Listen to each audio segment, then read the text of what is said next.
Le doy la bienvenida. Hoy es domingo 28º del tiempo ordinario. Estos domingos estamos haciendo nuestras lecturas a partir del leccionario del ciclo B, contemplando, meditando y profundizando al evangelista San Marcos. Le invito a disponer el oído, la mente, también el corazón, para proclamar el evangelio propuesto para la liturgia de este día. Le proclamo la buena nueva de nuestro Señor Jesucristo según San Marcos, capítulo 10, versículos desde el 17 hasta el 30. En aquel tiempo, cuando salía Jesús al camino, se le acercó uno corriendo, se arrodilló ante él y le preguntó: Maestro bueno, ¿qué haré para heredar la vida eterna? Jesús le contestó: ¿por qué me llamas bueno? No hay nadie bueno más que Dios. Ya sabes los mandamientos: no matarás, no cometerás adulterio, no robarás, no darás falso testimonio, no estafarás, honra a tu padre y a tu madre. Él replicó: Maestro, todo esto lo he cumplido desde mi juventud. Jesús se quedó mirándolo, lo amó y le dijo: una cosa te falta.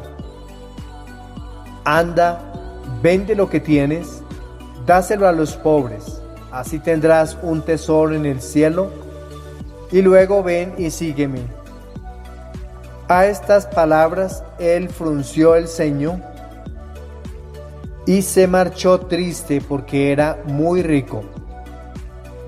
Jesús, mirando alrededor, dijo a sus discípulos: qué difícil les será entrar en el reino de Dios a los que tienen riquezas.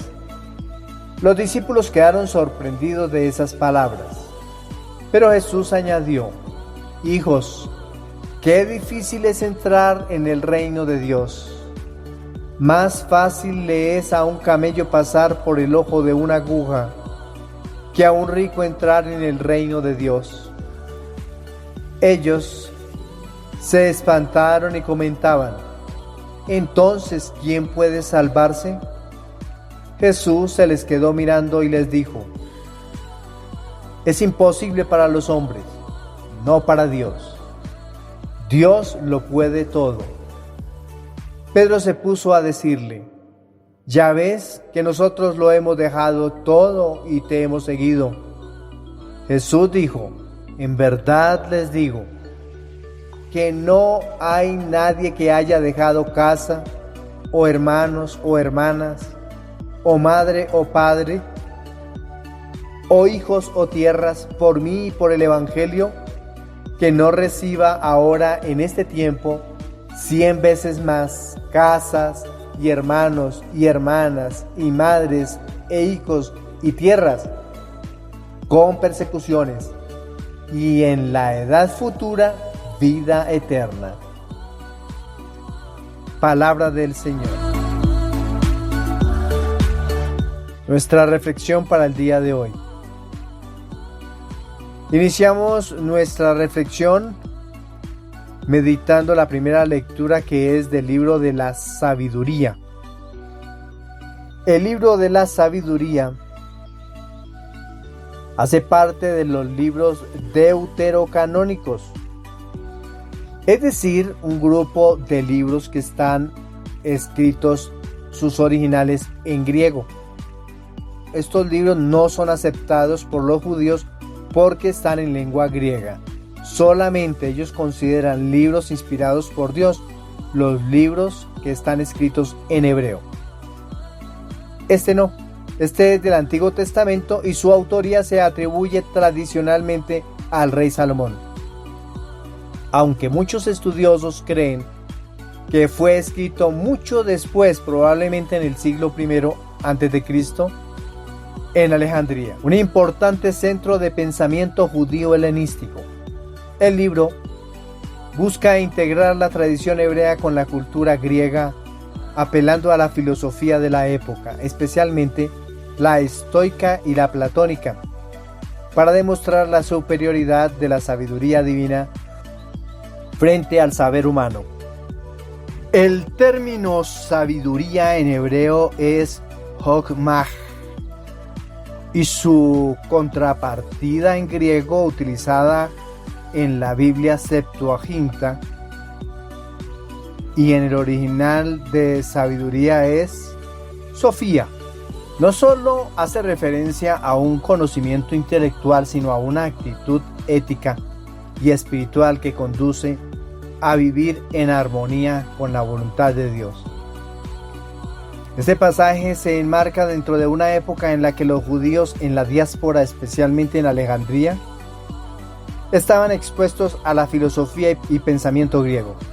El libro se propone ofrecer una respuesta a estas influencias culturales, presentando la sabiduría como un don divino que trasciende las ideologías humanas.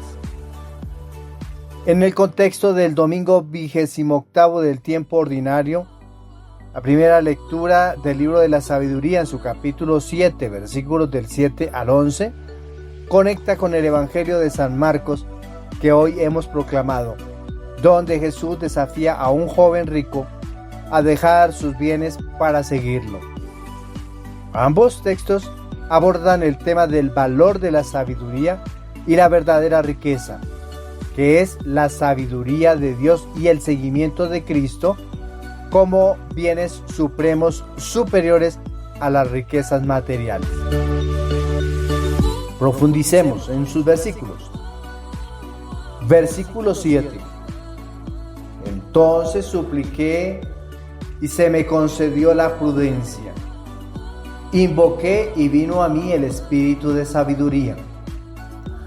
El autor, identificado con Salomón, nos enseña la importancia de pedir la sabiduría por medio de la oración.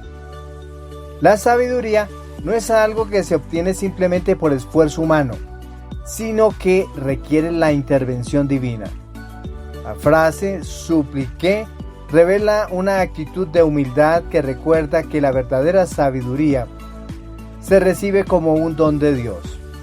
Esta idea de la sabiduría como un don divino se refleja también en otros textos, como en el libro de los Proverbios en el capítulo 2, versículo 6, donde se dice: el Señor da la sabiduría, de su boca brota el conocimiento y el entendimiento. El autor sagrado en este versículo dice: entonces supliqué y se me concedió la prudencia. Suplicar es también como orar. El autor sagrado utiliza la palabra griega proseuche. La sabiduría se adquiere a través de una relación profunda con Dios, y esa relación pues se da por medio de la oración y no solo mediante el intelecto. Dice luego: invoqué y vino a mí el espíritu de sabiduría. El autor sagrado utiliza en su griego la palabra neuma para espíritu. El espíritu de sabiduría nos indica que la sabiduría es una realidad que transforma interiormente y no simplemente una acumulación de conocimientos. Sofía en griego, ya lo dijimos, sabiduría. Este término incluye no solo el conocimiento, sino una comprensión profunda que nos conduce a una vida ética y espiritual, alineada con la voluntad de Dios. Versículo 8. La preferí a cetros y tronos, y a su lado tuve en nada las riquezas. Salomón expresa la supremacía de la sabiduría por encima del poder terrenal. Cetros, tronos, representan el poder real político, pero estos bienes materiales, en comparación con la sabiduría, carecen de valor. Es un recordatorio de que el poder sin sabiduría puede llevar al mal uso y abuso. Este versículo también puede relacionarse con la enseñanza de Jesús en el Evangelio. Los bienes terrenales, como las riquezas, deben considerarse secundarios frente a la búsqueda del reino de Dios. Versículo 9. No la equiparé a la piedra más preciosa, donde todo el oro a su lado es un poco de arena, y en comparación con ella la plata es como lodo. Este versículo pone en contraste los bienes materiales con la sabiduría. El oro, la plata, las piedras preciosas, que son los máximos símbolos de riquezas en el mundo material, son arena y lodo cuando se comparan con la sabiduría. En términos modernos, este pasaje nos invita a reflexionar sobre cómo a menudo valoramos lo material, pero la sabiduría divina transforma nuestra perspectiva, haciéndonos ver lo efímero e insignificante que puede ser lo terrenal. Versículo 10. La amé más que a la salud y la belleza, y quise tenerla más que la luz, porque su resplandor no se apaga. La sabiduría se prefiere a los mayores bienes humanos, como la salud y la belleza.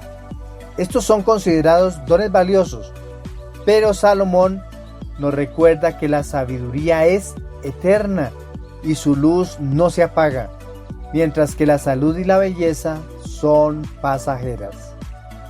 Esto se conecta con las palabras de Jesús en el Evangelio de San Marcos en el capítulo 2 en el versículo 21. Una sola cosa te falta, le dice Jesús. Ve, vende lo que tienes, dáselo a los pobres y tendrás un tesoro en el cielo. Luego ven y sígueme. La verdadera luz proviene de la sabiduría que lleva al encuentro con Dios. Versículo 11. Todos los bienes me vinieron junto con ella, y riquezas innumerables en sus manos. Finalmente Salomón señala que con la sabiduría todos los demás bienes le vinieron por añadidura. Esto refleja la enseñanza de Jesús en Mateo capítulo 6 versículo 33 que dice: Buscad primero el reino de Dios y su justicia, y todo lo demás se os dará por añadidura. Este versículo recuerda que cuando uno prioriza la búsqueda de la sabiduría divina, las demás necesidades se satisfacen en el proceso. San Jerónimo destaca la relación entre la sabiduría y la vida de oración.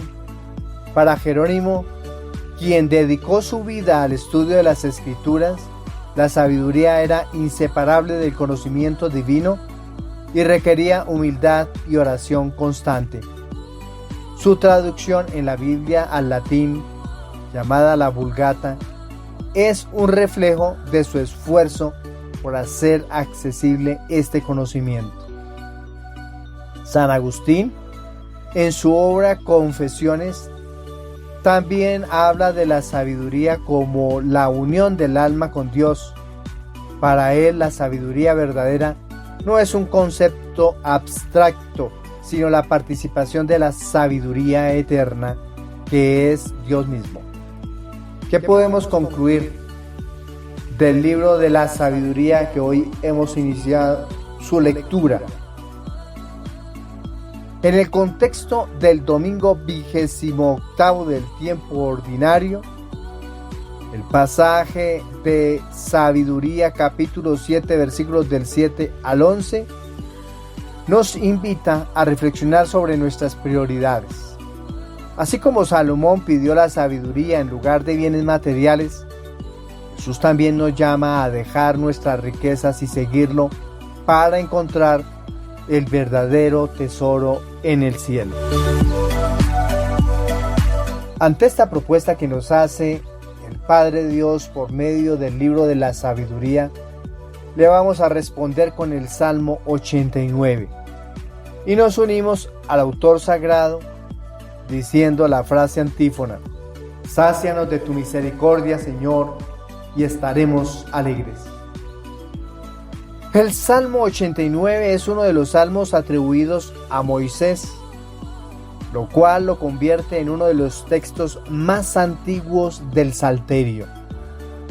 Es una oración de súplica que reconoce la brevedad de la vida humana frente a la eternidad de Dios.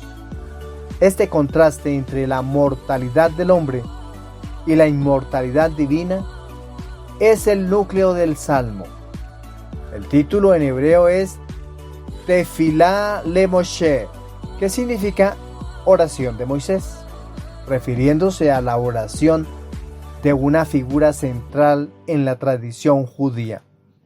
El nombre hebreo para el salmo es Tehillim, que significa alabanzas, aunque muchos salmos como este son más bien súplicas que expresan los sentimientos profundos del pueblo de Israel frente a las adversidades de la vida. Este salmo, situado en el contexto del domingo 28 del tiempo ordinario, complementa la temática de la primera lectura del libro de la sabiduría, que resalta la importancia de la sabiduría para comprender el propósito de la vida. Así como la sabiduría ilumina el sentido de la vida, el Salmo 89 nos lleva a una reflexión sobre la fragilidad de la existencia humana y la necesidad de encontrar el favor de Dios en medio de esta precariedad. Profundicemos en sus versículos. Versículo 12. Enséñanos a calcular nuestros años para que adquiramos un corazón sensato.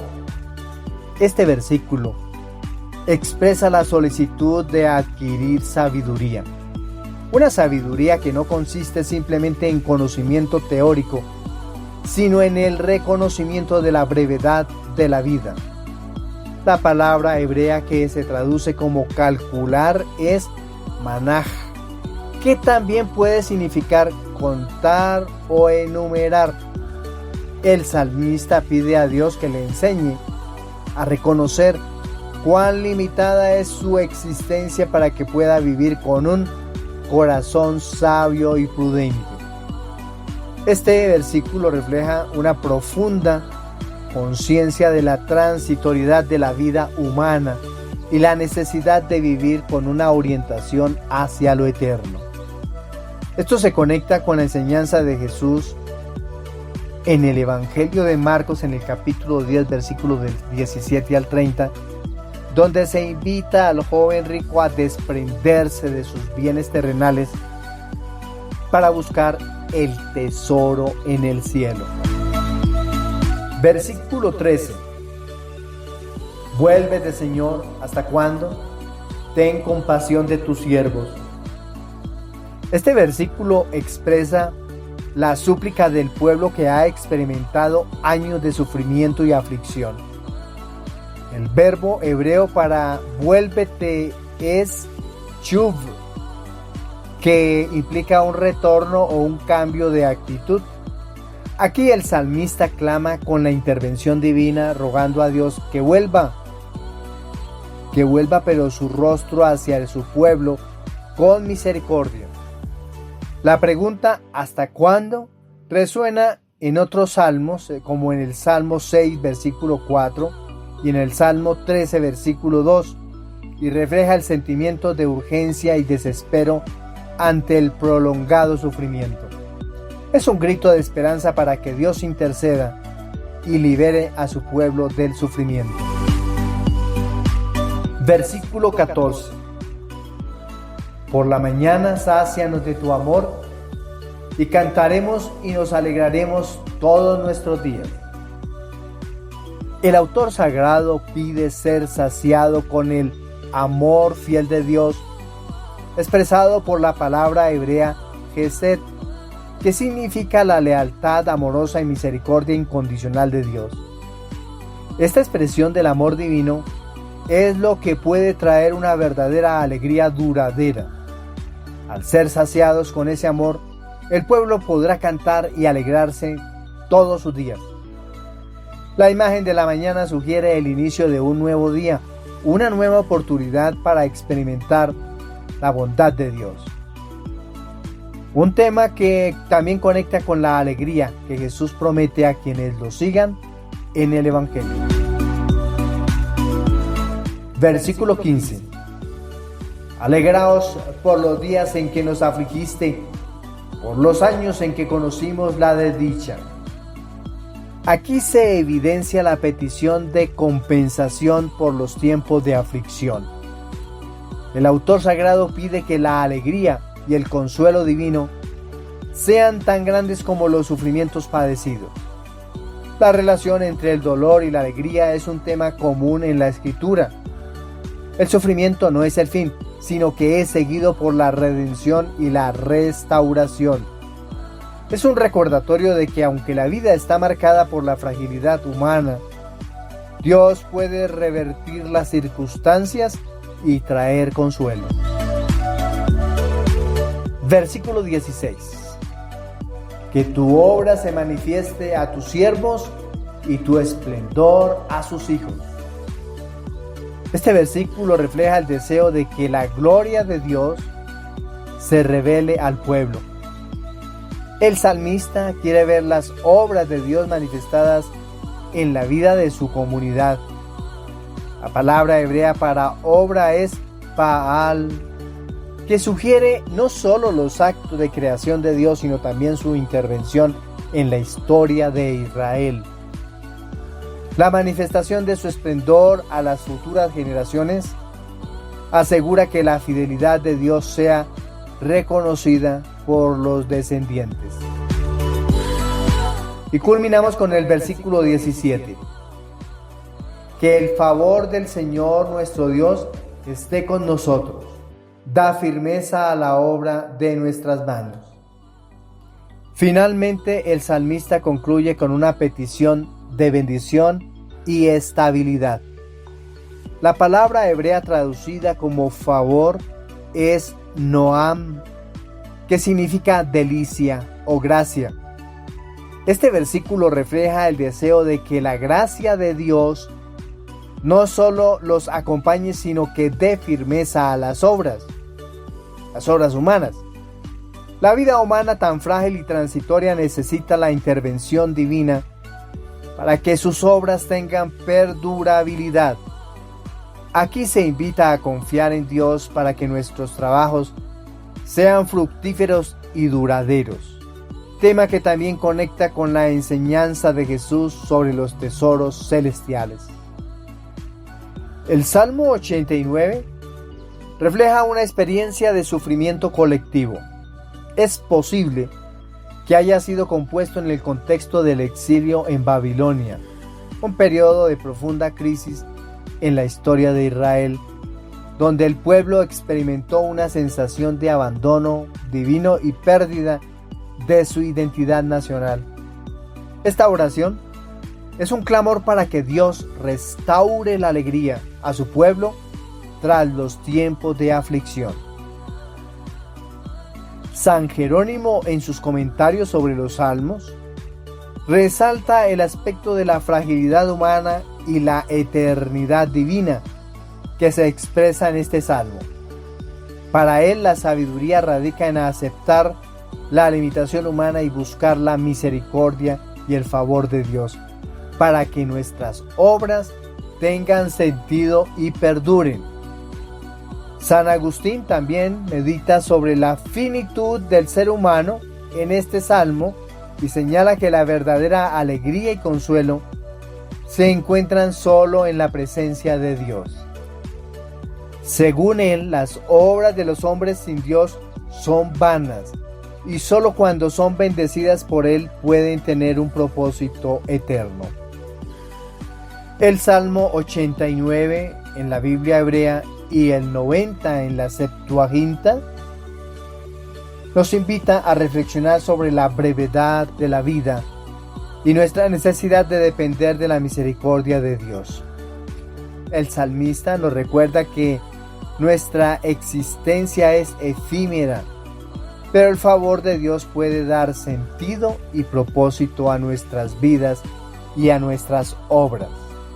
Esta súplica de alegría y restauración después del sufrimiento es un eco de las enseñanzas de Jesús en el Evangelio de San Marcos, donde invita a sus seguidores a buscar los bienes eternos que superan las tribulaciones y las riquezas materiales.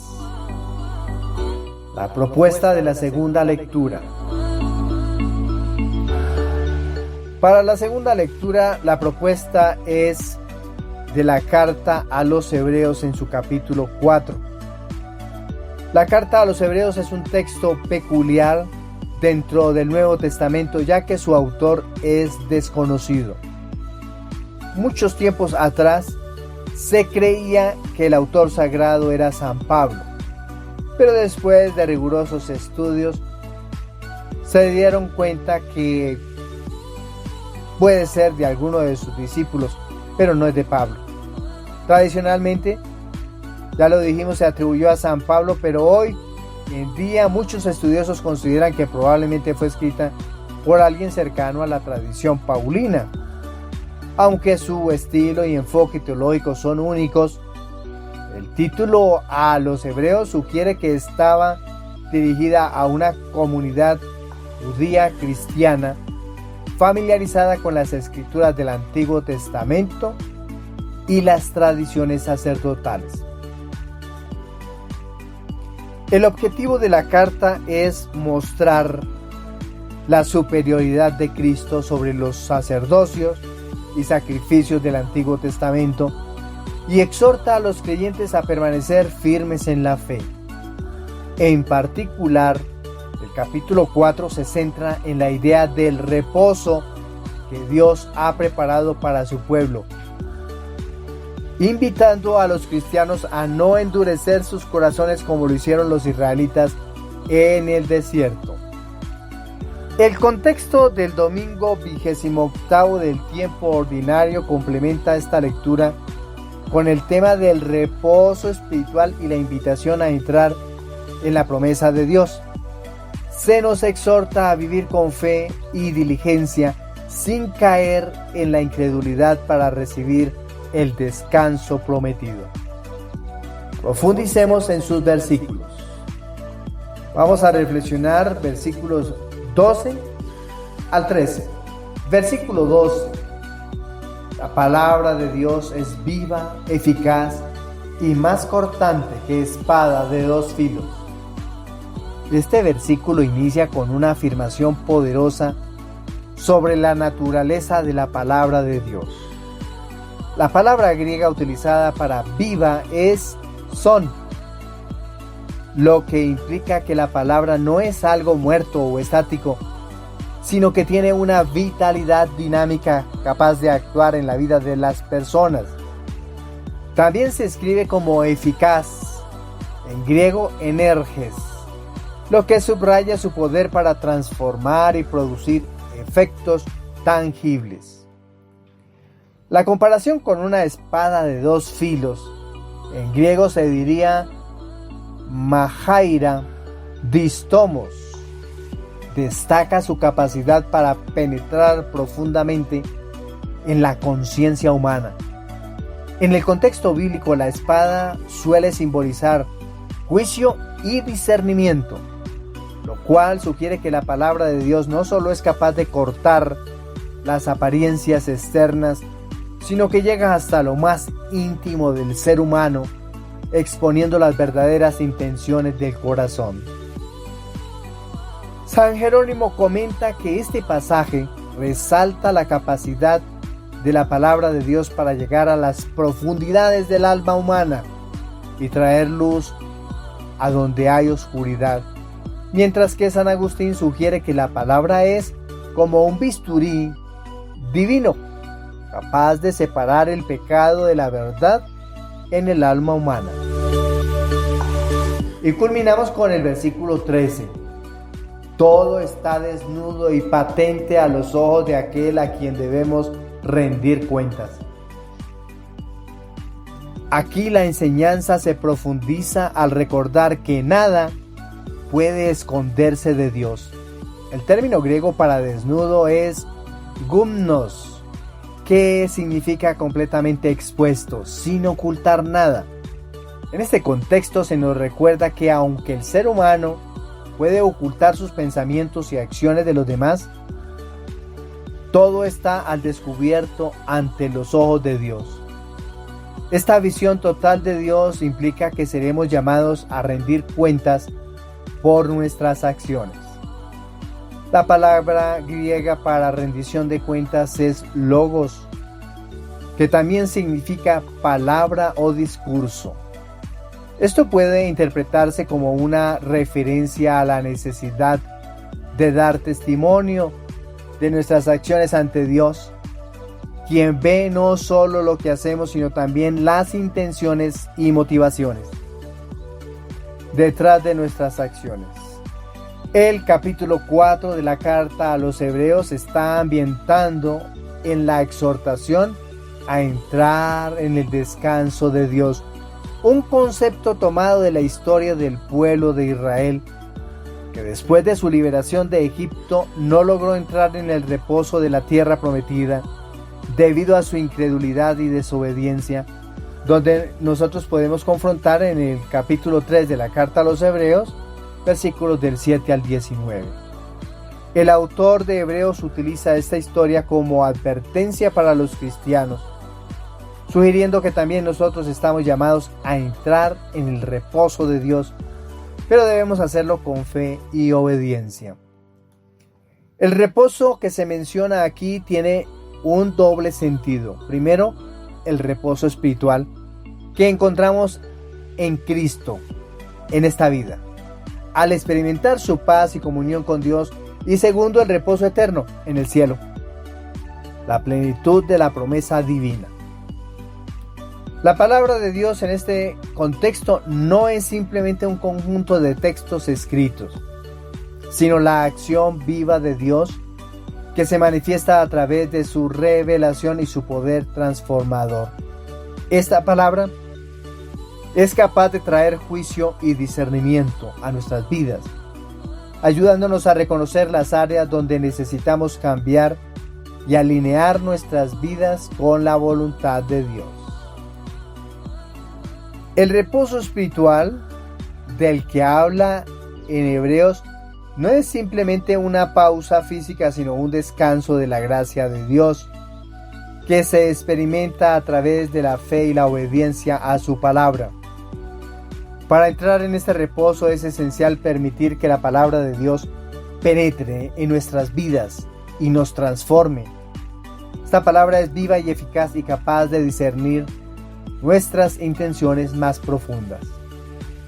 Este pasaje nos invita a reflexionar sobre nuestra propia vida espiritual y preguntarnos si estamos permitiendo que la palabra de Dios tenga ese efecto en nosotros. Nos acercamos a la Escritura con un corazón abierto, dispuesto a ser corregidos y transformados por ella. Estamos conscientes de que nuestras vidas están completamente expuestas ante los ojos de Dios y que seremos llamados a dar cuenta de nuestras acciones.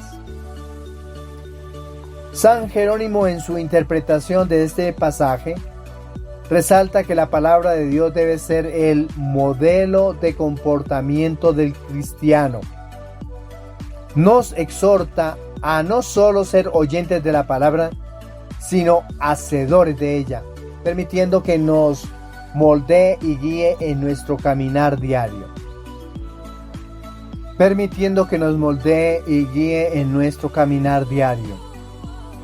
San Agustín, por su parte, comenta que la palabra de Dios es como una luz que ilumina nuestro corazón, revelando no solo nuestras acciones, sino también nuestras motivaciones más profundas. Para Agustín, este pasaje es una llamada a la transparencia espiritual, invitándonos a vivir en plena sinceridad ante Dios, sin esconder nuestras faltas. ¿Qué podemos concluir del libro de la carta a los Hebreos? La lectura de los Hebreos en el capítulo 4, versículos del 12 al 13, en el contexto del domingo 28 del tiempo ordinario, nos llama a un compromiso profundo con la palabra de Dios, reconociendo su poder para penetrar en lo más profundo de nuestra vida y transformar nuestro corazón. Nos invita a no vivir con corazones endurecidos por la incredulidad, sino a cambiar con fe y obediencia, sabiendo que todo está al descubierto ante los ojos de Dios, quien nos llama sino a caminar con fe y obediencia, sabiendo que todo está al descubierto ante los ojos de Dios, quien nos llama a entrar en su reposo eterno. Este pasaje es un recordatorio de la responsabilidad cristiana de vivir de acuerdo con la palabra de Dios, no solo en nuestras acciones eternas, sino también en las intenciones que guían estas acciones. La palabra es nuestro juez, pero también nuestro guía hacia el descanso prometido, si permanecemos fieles y abiertos a su obra en nuestras vidas. La propuesta del Evangelio. El Evangelio del día de hoy se sitúa en el camino de Jesús hacia Jerusalén. Un relato que está extraído del Evangelio de San Marcos en el capítulo 10, versículos del 17 hasta el 30, donde gradualmente revela los requisitos esenciales para aquellos que buscan la vida eterna. Jesús nos desafía a vivir una vida no solo cumpliendo con las normas básicas del comportamiento moral, sino también a través de un desprendimiento radical de los bienes materiales para vivir con generosidad, sirviendo a los necesitados. Profundicemos en sus versículos. Versículo 17. Este versículo podemos nosotros titularlo como el encuentro con el hombre rico. Dice el texto: cuando salía para continuar su camino, uno corrió hacia él, se arrodilló ante él y le preguntó: Maestro bueno, ¿qué debo hacer para heredar la vida eterna? El hombre se postra ante Jesús en un gesto de reverencia y humildad. Aparentemente está buscando una respuesta para alcanzar la vida eterna, pero la pregunta en sí revela una mentalidad aún apegada a hacer para ganar algo, como si la salvación fuera una transacción. Encontramos que el autor sagrado utiliza una palabra importante que es heredar. En griego sería kleronomeo, que implica recibir una herencia, algo que se otorga por derecho de familia. Esto nos conecta con la idea de que la vida eterna no es algo que se gana, sino que se recibe como hijos de Dios. Por supuesto que esto lo otorga el que está bautizado, el bautismo. Versículos del 18 al 19. Aquí vemos cómo Jesús responde con los mandamientos. Jesús le dijo, según lo que preguntó el hombre, ¿qué es necesario para heredar la vida eterna? Jesús le dijo: ¿por qué me llamas bueno? Nadie es bueno sino solo Dios. Tú conoces los mandamientos: no mates, no cometas adulterio, no robes, no des falso testimonio, no defraudes, honra a tu padre y a tu madre. Jesús primero desafía su comprensión del concepto de bondad, señalando que la verdadera bondad proviene solo de Dios. Luego le recuerda los mandamientos que se centran en el amor al prójimo, que están consignados en el libro del Éxodo en el capítulo 20, versículos del 12 al 17, hablando en este caso de tan solo 6 requisitos en favor del prójimo. Están consignados 6 mandamientos de nuestra relación con el prójimo como requisito básico para la vida eterna. San Agustín señala que estos mandamientos son el amor en acción. No basta con cumplirlos mecánicamente, deben nacer del amor genuino que brota del corazón. Versículo 20. Miremos que el hombre afirma aquí su cumplimiento. El hombre le dijo: Maestro, todo esto lo he guardado desde mi juventud. Esto nos hace recordar que así como este relato está consignado en otros evangelios, en los otros nos hablan de un joven que es el que se acerca a Jesús a preguntarle. Aquí están hablando de otra persona, aquí están hablando de una persona madura, ya mayor, que se acerca a formular esa pregunta a Jesús. Quizá cuando estábamos hablando de otro evangelista que llega un joven a preguntarle, es porque el joven está en un proceso de crecimiento, en un proceso de alimentarse de la palabra de Dios, en un proceso de empezar a creer y a convertirse. Por eso se acercó a él como curioseando acerca de qué iba a hablar, qué iba a responder Jesús. En este caso ya es un hombre maduro, un hombre mayor, un hombre que conoce profundamente las Escrituras. El hombre está convencido de que ha cumplido con las expectativas morales, pero aún siente que algo le falta, lo que lo lleva a preguntar más.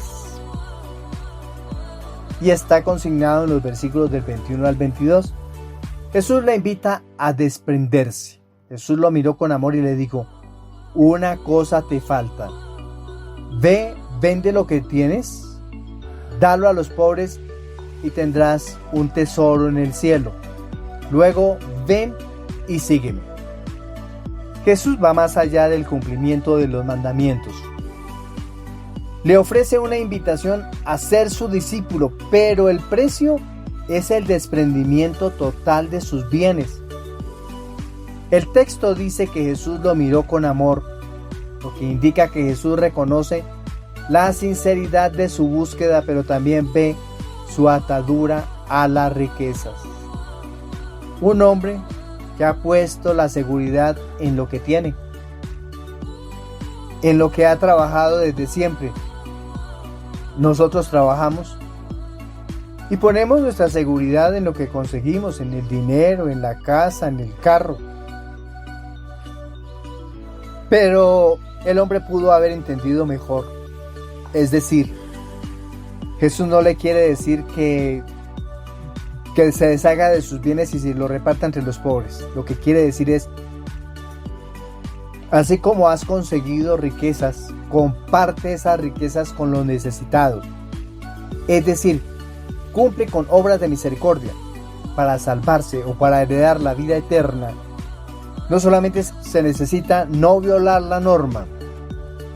Debe evitar con la norma hacerle mal a las personas, a su entorno, a su prójimo. Pero no solamente las cosas terminan ahí. Debe hacer obras buenas. Debe hacer cosas buenas, evitar el mal a otros, pero debe obrar el bien a otros. Eso es lo que está diciendo aquí Jesús. Le ofrece una invitación a ser su discípulo, pero el precio es el desprendimiento total de sus bienes.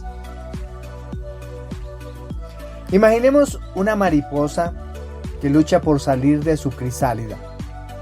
Para volar libremente, primero debe liberarse del capullo que la aprisiona. De la misma manera, este hombre, como todos nosotros, no puede volar en la libertad espiritual mientras esté atado a las riquezas terrenales. El capullo de las posesiones materiales es lo que lo mantiene encerrado. Por ahora, el hombre debe cumplir 6 mandamientos. 2. Compartir los bienes que tiene con los pobres. Y algo más, van 6, 7, 8. Debe seguirlo. Por supuesto que para seguir a Jesús se necesita completa disponibilidad. Versículos del 23 al 25. Aquí vamos a encontrar la dificultad de los ricos para entrar en el reino según lo que dice Jesús. Jesús, mirando a su alrededor, dijo a sus discípulos: qué difícil será para los que tienen riquezas entrar en el reino de Dios, porque deben poner su confianza en Dios, no en las riquezas. Ese es el gran problema. Los discípulos se asombraron de sus palabras, pero Jesús insistió: hijos, qué difícil es entrar en el reino de Dios. Es más fácil que un camello pase por el ojo de una aguja que un rico entre en el reino de Dios. La metáfora del camello y el ojo de la aguja es un símbolo de lo casi imposible que resulta para los ricos, cuya confianza está en sus posesiones, entrar en el reino de Dios. El ojo de la aguja podría referirse a pequeñas puertas en las murallas de las ciudades que requerían que los camellos se agacharan y descargaran su carga para poder pasar. Esto simboliza la necesidad de que los ricos se descarguen de sus bienes para entrar en el reino. Vamos ahora a los versículos del 26 al 27. Todo es posible para Dios. Ellos se asombraron aún más y se decían: entonces, ¿quién puede salvarse? Jesús, mirándolos, dijo: para los hombres es imposible, pero no para Dios, porque todo es posible para Dios. La salvación, entonces, no es algo que podemos lograr por nosotros mismos. Es un don que solo Dios puede otorgar. Jerónimo destaca que esta frase subraya la gracia de Dios, pues aunque nuestras fuerzas humanas no son suficientes, la gracia divina lo hace todo posible. Y culminamos con los versículos del 28 al 30. Aquí vamos a ver la promesa del 100 por 1. Pedro se puso a decirle: nosotros lo hemos dejado todo y te hemos seguido. Jesús respondió: en verdad os digo, nadie que haya dejado casa, hermanos, hermanas, madre, padre, hijos o tierras por mí y por el Evangelio, quedará sin recibir el 100 por 1 ahora, en este tiempo. Casas, hermanos, hermanas, madres, hijos y tierras, con persecuciones, y en el mundo venidero vida eterna. Pedro, en nombre de los discípulos, expresa su preocupación por la recompensa. Jesús les asegura que quienes renuncien a sus posesiones y lazos por el reino recibirán mucho más en esta vida y sobre todo la vida eterna.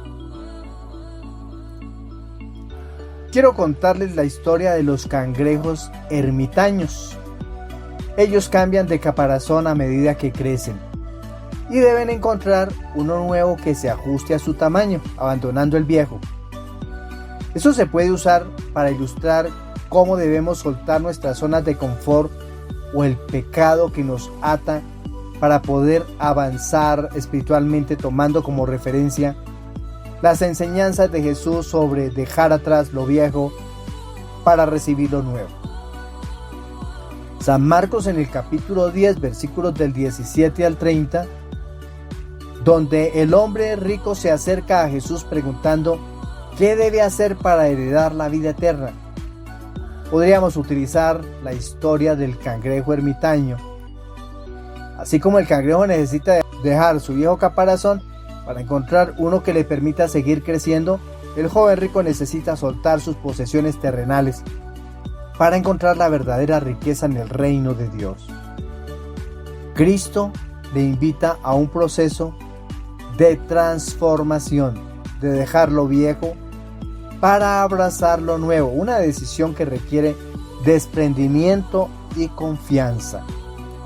De este modo, el uso de nuevas metáforas y ejemplos basados en la naturaleza y el mundo puede ayudar a que el mensaje del Evangelio resuene de manera más fresca y profunda, conectando con las experiencias únicas de los oyentes. El mensaje central de este Evangelio es que la salvación no se gana simplemente con buenas obras o acumulación de riquezas, sino con un desprendimiento radical de aquello que nos ata al mundo. El hombre rico no pudo aceptar este llamado a la libertad porque estaba demasiado apegado a sus posesiones. Estaba poniendo su seguridad en ellas. La invitación de Jesús es a compartir nuestras bendiciones con los demás, sabiendo que el verdadero tesoro está en el cielo. Y concluimos. Como la mariposa que debe desprenderse del capullo, nosotros debemos liberarnos de las riquezas terrenales para volar en libertad hacia la vida eterna. La generosidad, el desapego y el amor al prójimo son las claves para heredar el reino de Dios. Para todos un feliz domingo, feliz día, feliz comienzo de semana, que el Señor nos siga colmando de su alegría como también de su bendición. Felicidades.